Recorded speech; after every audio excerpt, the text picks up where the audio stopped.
Bonjour à tous et bienvenue pour ce nouvel épisode de Claire d'Astro. Aujourd'hui, nous allons parler de la nouvelle lune du 19 mars 2026 qui se forme à 28 degrés du signe des Poissons. Et cette lunaison n'est pas une lunaison comme les autres. Les Poissons sont le dernier signe du zodiaque, celui qui clôt un cycle avant la renaissance du Bélier et le début d'une nouvelle année astrologique, avec le début du printemps. Cette nouvelle lune agit donc un peu comme un passage, un seuil, un moment de transition. Elle nous invite à regarder ce qui arrive à sa fin dans nos vies, à lâcher certaines illusions, certaines attentes, certaines histoires, pour faire de la place à quelque chose de nouveau. Les Poissons sont un signe profondément lié à l'intuition, aux émotions, à la spiritualité et à la guérison intérieure. Cette lunaison nous demande donc moins d'agir que d'écouter. Écouter ce que nous ressentons profondément, car parfois, avant qu'un nouveau chapitre ne commence, il faut accepter de fermer le précédent. Dans ce podcast, je vous propose de voir l'énergie générale de cette nouvelle lune, puis ses influences, signe par signe. Et comme toujours en astrologie, je vous conseille d'écouter votre ascendant en priorité, car c'est lui qui indique les domaines de vos vies activés par les transits. Alors cette nouvelle lune arrive à un moment très particulier du calendrier astrologique. Nous sommes à quelques jours de l'équinoxe de printemps, moment où le soleil entrera dans le signe du Bélier. Cela signifie que cette lunaison agit comme une dernière étape avant un renouveau énergétique. Les Poissons sont aussi un signe associé à la dissolution.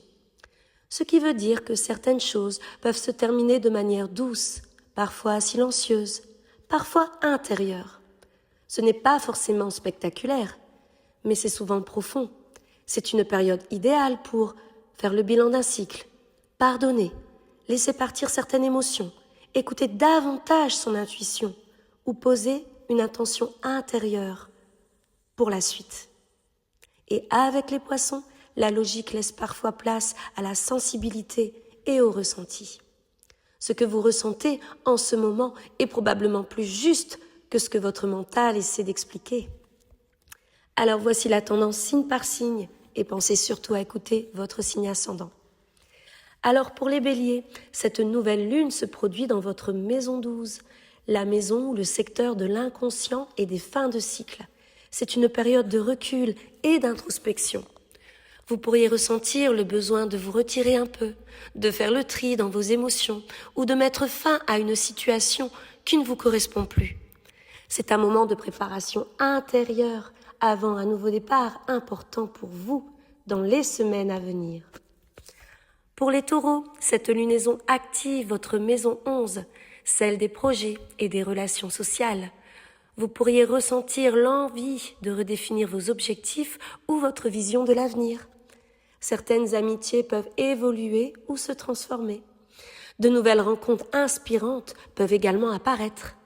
C'est une période favorable pour repenser vos projets à long terme. Pour les Gémeaux, pour vous, cette nouvelle lune touche votre maison 10, celle de la carrière et de la vocation.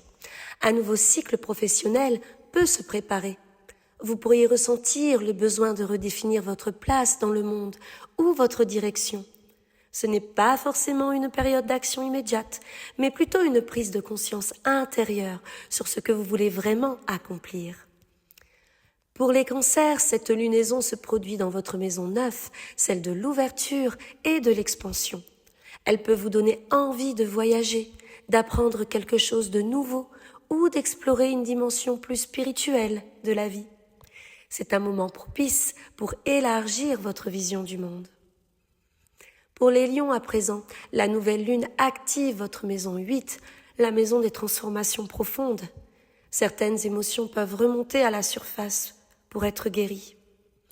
C'est une période de libération intérieure où vous pouvez laisser partir des attachements ou des peurs anciennes. Cette lunaison vous invite à une transformation émotionnelle importante. Pour les Vierges, cette lunaison se produit dans votre maison 7, celle du couple et des partenariats. Un nouveau cycle relationnel peut commencer. Certaines relations peuvent évoluer, se transformer ou prendre une nouvelle direction. Vous pourriez aussi prendre conscience de ce que vous attendez réellement d'une relation. Pour les balances à présent, pour vous, cette nouvelle lune active votre maison 6, celle du quotidien et de la santé. C'est une invitation à revoir vos habitudes et votre organisation. Vous pourriez ressentir le besoin d'améliorer votre hygiène de vie ou votre manière de travailler. De petits changements dans votre quotidien peuvent avoir un impact très positif sur votre équilibre.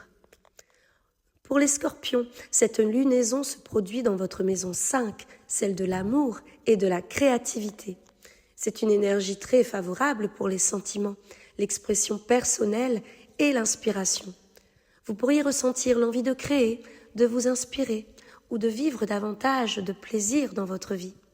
Pour certains, on peut aussi annoncer une rencontre ou un renouveau amoureux.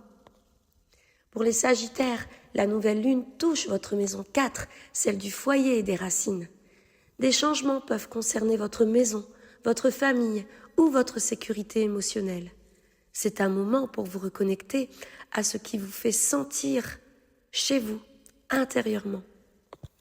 Pour les capricornes, cette lunaison active votre maison 3, celle de la communication et des échanges. Vous pourriez avoir une conversation importante ou ressentir l'envie d'exprimer quelque chose que vous gardiez en vous. C'est aussi une période favorable pour apprendre, écrire ou transmettre. Votre intuition peut jouer un rôle important dans votre manière de communiquer. Pour les Verseaux, la nouvelle lune se produit dans votre maison 2, celle des ressources et de la valeur personnelle. C'est un moment pour réfléchir à votre rapport à l'argent, mais aussi à votre estime personnelle. Vous pourriez découvrir de nouveaux talents ou envisager une nouvelle manière de valoriser vos compétences. Pour les Poissons, pour vous, Poissons, cette nouvelle lune se produit dans votre signe. C'est un moment très important pour vous, car il marque le début d'un nouveau cycle personnel. Vous pourriez ressentir un besoin profond de changement ou de renouveau. C'est une période idéale pour poser une intention pour l'année à venir et écouter ce que votre intuition vous indique. En conclusion, cette nouvelle lune en Poisson vous rappelle que tout ne commence pas toujours dans l'action. Parfois, les transformations les plus importantes naissent dans le silence, dans l'intuition, dans les émotions. C'est une lunaison qui nous invite à lâcher prise, à ressentir et à faire confiance au mouvement de la vie. Alors, si cet épisode vous a plu, n'hésitez pas à le partager autour de vous. Et je vous souhaite une très belle nouvelle lune. Et je vous retrouve très bientôt sur Au Clair d'Astro. Bye bye!